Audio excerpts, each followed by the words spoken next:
Arrange ചെയ്യേണ്ട ഒരു സാഹചര്യത്തെ പറ്റിയാണ് നമ്മൾ ആദ്യം വിവരിക്കുന്നത്. നമ്മൾ കഴിഞ്ഞ കോഴിക്കോട് ബ്രാഞ്ചിലെ അംഗങ്ങളാണ്, ഭാരവാഹികളാണ് സംസാരിക്കുന്നത്.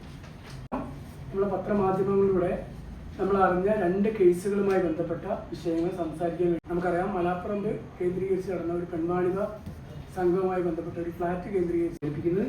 ഒന്നാമത്തെ കാര്യം, ഇത്തരം കേസുകളിൽ അതിൻ്റെ ഒരു ജെന്യൂനിറ്റി അല്ലെങ്കിൽ അത്തരം ന്യൂസുകളുടെ ഒരു വ്യക്തത മനസ്സിലാക്കിക്കൊണ്ട് മാത്രം ഇത്തരത്തിലുള്ള ഒരു ന്യൂസുകൾ നിങ്ങൾ കൊടുക്കണം. കാരണം അത് നമ്മളെ ഒരു പ്രൊഫഷനെ സംബന്ധിച്ചിടത്തോളം വലിയ രീതിയിൽ മോശപ്പെട്ട രീതിയിലേക്കാണ് കാര്യങ്ങൾ പോകുന്നത്. കാരണം നമുക്കറിയാം, 4.5 വർഷം കോഴ്സ് കഴിഞ്ഞ് ഫിസിയോതെറാപ്പി കഴിഞ്ഞ് നല്ല രീതിയിൽ പ്രവർത്തിക്കുന്ന പ്രൊഫഷണൽസ് ആണ് ഇന്ന് ഫിസിയോതെറാപ്പി ക്ലിനിക്കുകളായിട്ടും ഹോസ്പിറ്റലുകളായിട്ടും വർക്ക് ചെയ്യുന്നത്. 2021 NCHP ആക്ട് പ്രകാരം ഒരു ഫിസിയോതെറാപ്പിസ്റ്റായിട്ട് പ്രാക്ടീസ് ചെയ്യാനുള്ള മിനിമം യോഗ്യത 4.5 വർഷത്തെ BPT അഥവാ ബാച്ചിലർ ഡിഗ്രി ഇൻ ഫിസിയോതെറാപ്പി എന്ന കോഴ്സ് കഴിഞ്ഞ വ്യക്തിക്കാണ്.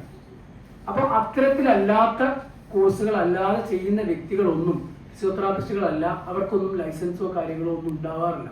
ഇപ്പം നമുക്കറിയാം, ഇപ്പം ഈ ഇവിടെ ക്രിസ്ത്യൻ കോളേജിൽ പിടിച്ച വ്യക്തിക്ക് ലൈസൻസ് ഇല്ല, ആ സ്ഥാപനത്തിന് ലൈസൻസ് ഇല്ല, വ്യക്തിക്ക് ലൈസൻസ് ഇല്ല.